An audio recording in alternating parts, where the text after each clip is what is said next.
Pilastra da Verdade. Antônio Galvão chegando com mais um vídeo para o canal Pilastra da Verdade. Mais uma vez eu quero ser grato a todos vocês pelo apoio total no canal.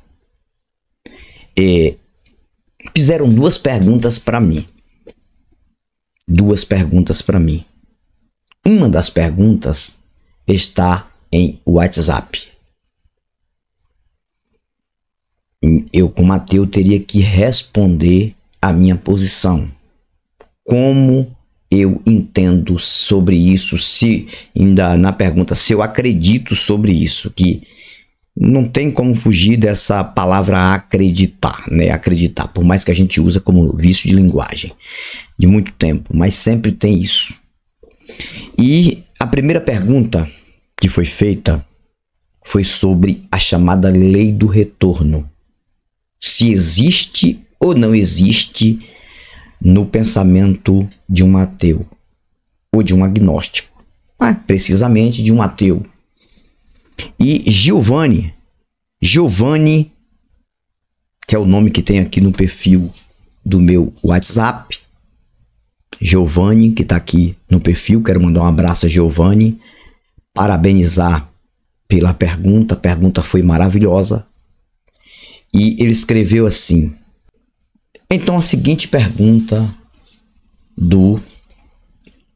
vou resumir aqui, do Giovanni foi essa: eu queria saber sua opinião sobre a lei do retorno. Ela existe ou não? Eu quis dizer isso.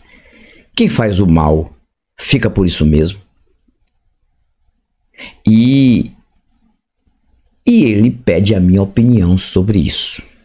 A primeira pergunta foi essa: se eu acredito na lei do retorno. Eu, como ateu, o que é que eu tenho a dizer? Vou falar algo preciso aqui. Mas tem outra pergunta também. Outra pergunta não foi feita aqui, alguém fez para mim.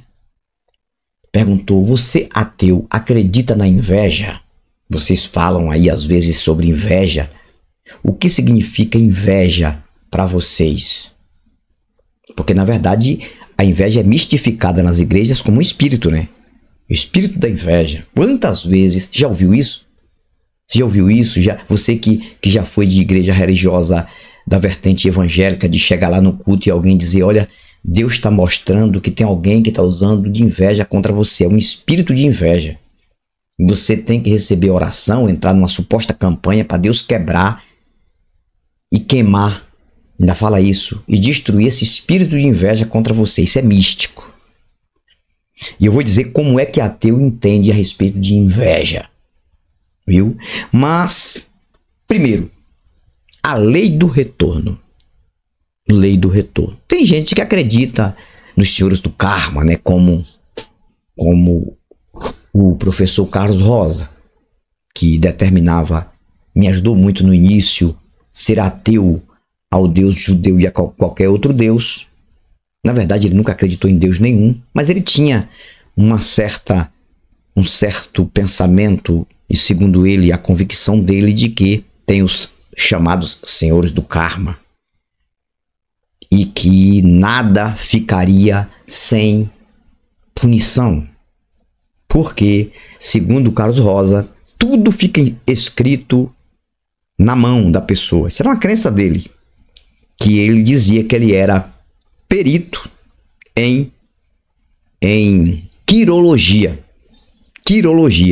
que é a ciência a respeito das mãos, né, de ver algumas coisas. Ele falou que através das mãos que ele via tudo que estava acontecendo e tudo que a pessoa fazia, e que tudo que a pessoa faz, segundo Carlos Rosa na época, ele tinha essa crença, que eu não levantava essa bandeira, aí era uma crença dele.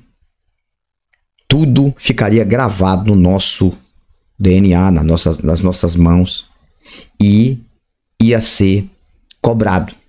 Ou você ia ser punido, ou então beneficiado em outra vida, porque ele acreditava em reencarnação. Mas quando falava de crença ao Deus bíblico, aos deuses das religiões, ele dava um show e ele mostrava as falhas desses inventos chamados de deuses. Era o lado que eu aprendi muito com o Carlos Rosa.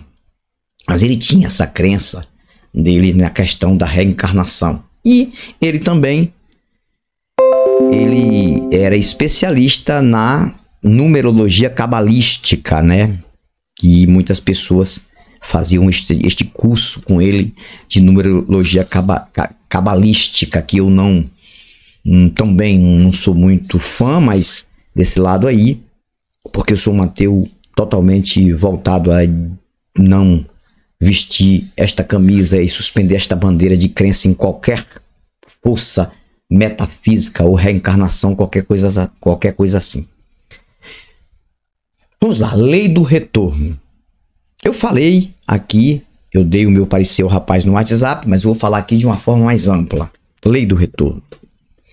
A gente sabe que o planeta gira, mas não estou falando só em girar em torno de si próprio e em torno do Sol.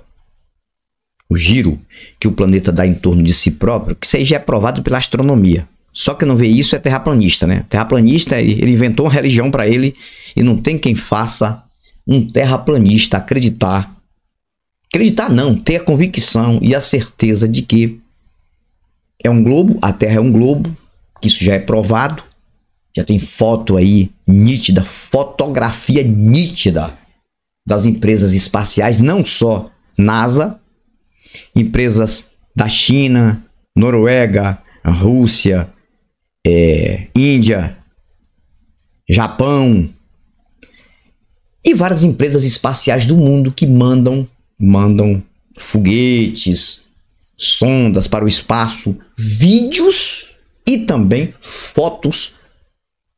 Tudo isso mostra de uma forma clara que o planeta é um globo. Só que nós somos tão pequenos, insignificantes em relação ao tamanho deste globo, que aí vai existir terraplanista. Mas o terraplanista, ele é tão alienado sobre essa questão de globo, que se pegar um terraplanista desse e levar para o espaço e mostrar para ele que a Terra é um globo, mesmo assim, quando ele voltar, ele vai dizer que foi enganado e colocar alguma coisa nele para ele ver daquela forma.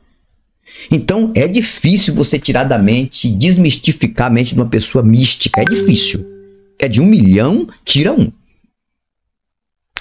De 1 milhão, tira 1. Então, o planeta gira em torno de si próprio, para dar aí a quantidade de 24 horas.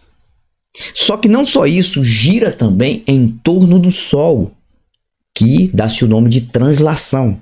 Rotação é o planeta girando em torno de si.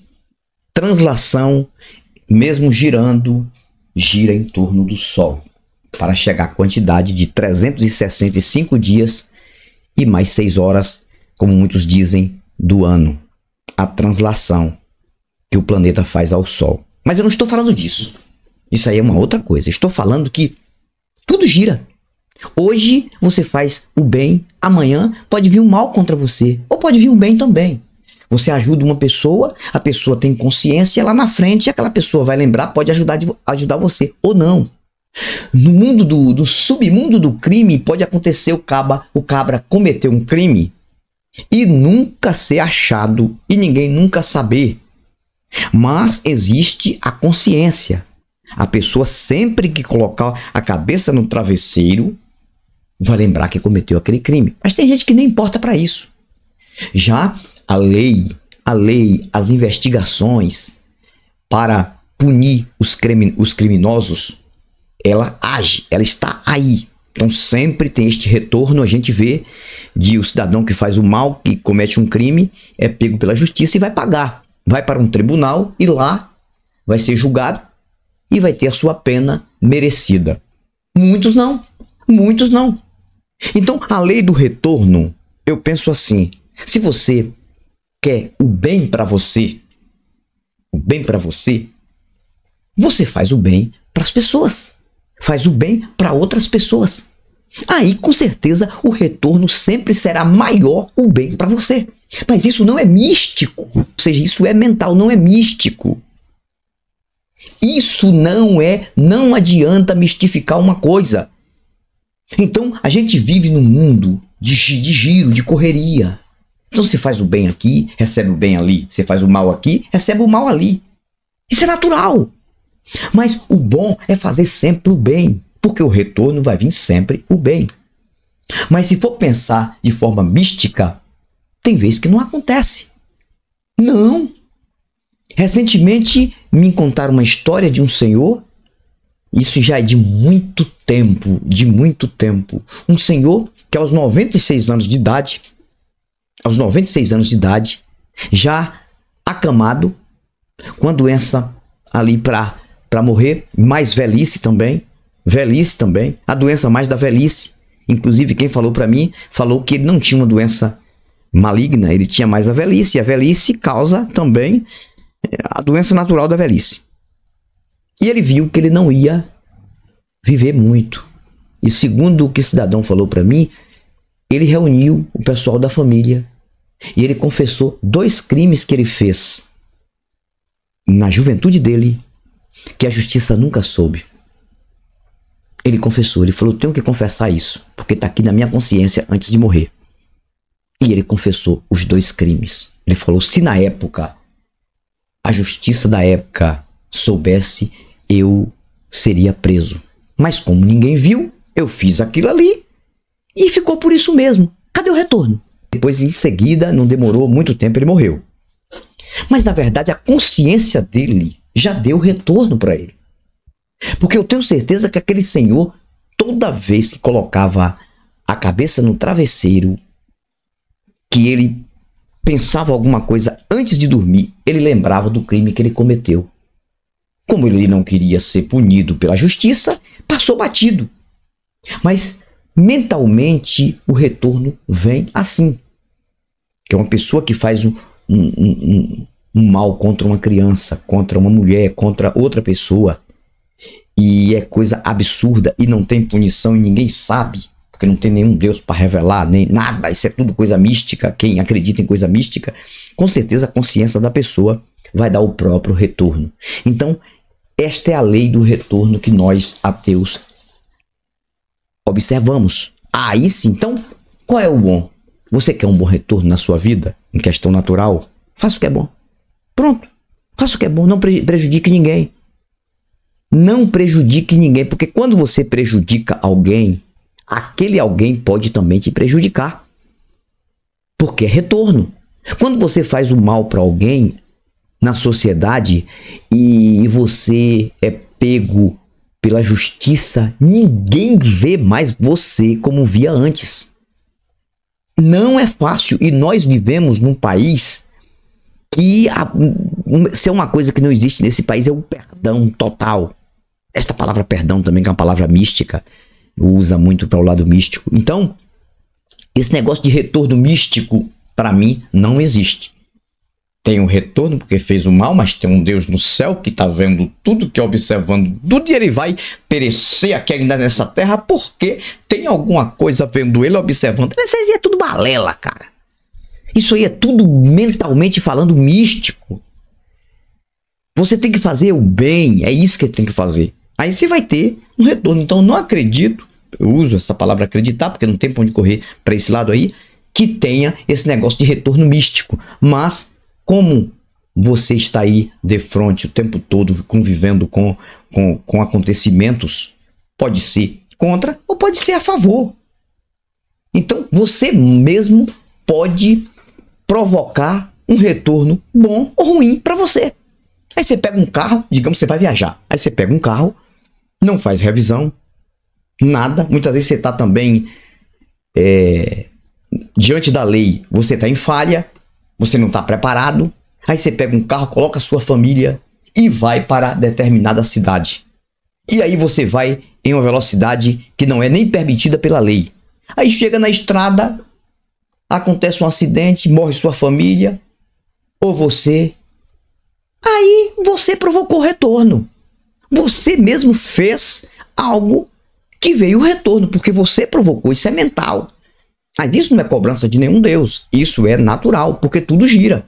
Você está diante do bem, você está diante do mal. Você está diante de acontecimentos o tempo todo. Então, quando você se protege, você já está buscando um retorno positivo. Pode não acontecer. Pode não acontecer, porque não tem nada místico. Então tá aí a visão de Antônio Galvão sobre esse negócio de lei do retorno. Para mim é tudo natural, mas quanto mais o bem você faz, o bem você recebe, tá aí. Aí vem a questão da inveja, que é a segunda pergunta que foi feita para mim. Vocês ateus acreditam em inveja? Porque a inveja, na verdade, é essa questão aí de alguém querer prejudicar outra pessoa, que alguém não querer que outra pessoa tenha, porque o invejoso não é aquele que quer o que você tem. O invejoso é aquele que quer que você não tenha. Ele quer ter, mas não quer que você tenha. Muitas vezes ele não quer o que você tem, mas ele quer que você não tenha. É isso que é o invejoso. Mas isso é mental. Mas a inveja ela foi mistificada também dentro das religiões. Por exemplo, você compra um carro, mais uma vez falando do carro, compra um carro bonito, aí você ouve que alguém falou que você não é merecedor deste carro. Aí você tem aquela pessoa como uma pessoa invejosa. Ah, essa pessoa está dizendo que eu não sou merecedor deste carro porque tem inveja de mim. Aí você pega o carro, viaja, vai para algum lugar, aí tem um acidente ou vem uma batida, alguma coisa e acaba com o carro e você despreparado ali, nem seguro você tem. Aí você vai dizer, sabe o que foi que aconteceu? A inveja daquele cidadão. Como se a inveja tivesse saído da mente dele, misticamente falando, e causasse um acidente lá na frente. Isso não existe, cara. Agora o invejoso mental, porque a inveja para mim ela é mental. O invejoso mental, esse sim existe. Porque ele mesmo pode fazer o mal contra você. Ele mesmo pode colocar fogo na tua casa, se ele não gostar da tua casa, achar que você não deveria ter aquela casa. Ele pode fazer isso. Nos filmes eles mostram isso. Ele pode colocar fogo no teu carro, ele pode intentar contra a sua vida. Se você estiver destacando da internet ou qualquer coisa, ele pode fazer de tudo para te derribar. Aí é mental, aí existe. Aí a inveja existe, porque é mental. Tem gente que não quer que você prospere, e isso é inveja. Tem gente que não quer que você se destaque, e isso é inveja. Até dentro da sua própria família tem isso. Tem gente na tua família que só quer que você chegue ao mesmo nível dela. O mesmo nível. Porque se você passar um pouco, vai fazer de tudo para denegrir a tua imagem, vai pegar um defeitinho aqui, outro ali, para fazer meme, para fazer piada. Tudo isso tem. A gente sofre isso o tempo todo. Eu não vou dizer que essa pessoa é invejosa, mas isso aí é uma coisa em que você vê que existe algo contra você. Você vê que aquela pessoa não quer que você se destaque, que você só chegue até ali. Em conversa até diz, não, eu quero que você tenha sucesso, que você tenha isso, tenha aquilo, mas o dia a dia, a reação que aquela pessoa tem sobre o seu destaque já fala, já mostra que não quer que você se destaque. Isso também pode ser um tipo de inveja. Talvez sim, talvez não. Então a inveja mental, ela existe. Inveja mental, isso é natural. Inveja mental. O cidadão ou a cidadã não quer que você se destaque jamais, não confie em nada que você faz, tem aquela inveja de você, vai sim se levantar contra você quando vê você se destacando. Vai fazer qualquer coisa. Agora, a inveja mística, essa não existe. Espírito de inveja. Para com isso. Você chega numa igreja, a pessoa, vem cá, pulando. Meu irmão, vem aqui. Deus me mostrou. Mentira, Deus não mostra nada pra ninguém. Se Deus mostrasse mesmo, mostrava uma criança desaparecida que ninguém sabe onde está, ou qualquer pessoa desaparecida. Porque esses reveladores da mentira deveriam trabalhar em delegacia. Eles deveriam ter emprego em delegacia. Para quê? Para eles orarem, Deus revelar onde estão as pessoas que foram mortas lá em determinados locais que nem a polícia consegue achar mais. Criança desaparecida, não. Esses reveladores da mentira dentro de igreja, se eles fossem verdadeiros, teriam que trabalhar na delegacia. Tribunais, trabalhar na lei. Teria que ter um emprego na lei. Por quê? Porque são pessoas que vão orar e vão falar o que está oculto. Não precisa nem fazer retrato falado de quem cometeu um crime e sumiu. É só orar. Só Deus me mostrou que é fulano de tal. Olha isso e aquilo. Pronto. Ia dar o número do telefone, identidade, tudo. Mas é tudo uma mentira. Tudo uma mentira. Porque só revela coisa do dia a dia, coisa normal. E o povo acredita nessas besteiras. A mesma coisa é esse povo dizendo que foi um espírito de inveja que fez acontecer alguma coisa com você. Ou seja, como se a inveja saísse da mente, se transformasse no espírito, com asa, e fosse lá onde o cidadão tá para virar o carro dele, para intentar contra a vida dele, para jogar uma doença nele. Ah, isso aí, só quem não pensa. Então tá aí a resposta ao que é que eu, Antônio Galvão, como Mateus, acho sobre a lei do retorno, a suposta lei do retorno e a chamada inveja. Eu não sei se você entendeu a minha linguagem. Mais um vídeo, espero que todos possam pensar, analisar as coisas. Não precisam acreditar em mim, não quero que ninguém acredite em mim achando que eu sou o dono da verdade, mas se você observar o dia a dia, se você observar tudo o que acontece, com certeza absoluta você vai chegar a um denominador de que estamos sozinhos neste planeta e que são seres humanos que ajudam seres humanos. Que não tem anjo, não tem Deus, não tem demônio, não tem fantasma, não tem espírito, não tem nada que faça nada contra nem a favor de ninguém. Aqui é correria, a vida é correria, são os mais fortes passando por cima dos mais fracos para sobreviver. Vidas comendo vidas para sobreviver, tanto no reino animal, como também no humano, no reino humano, que é assim a forma de falar. Então, se cuide, cuide de você, cuide da sua família, curta a vida sem prejudicar ninguém, aproveite cada momento, porque você não sabe de nada que vai acontecer depois de morte. A única coisa que você sabe é que a morte, ela é eterna, a única coisa eterna que tem é a morte. A vida não, a vida tem um prazo de validade. Vai chegar o momento que você vai morrer. E tem gente que nem nasce. Agora, quando tá morto, aí agora morto para sempre. A única coisa eterna que a gente tem certeza é a morte. Uma vez morto, trilhões de anos, morto é morto. Morte sempre vai ser morte. E acabou. Fui, mas volto e volto com novos argumentos e novas indagações. Até o próximo vídeo. Tchau, tchau. Pilastra da Verdade.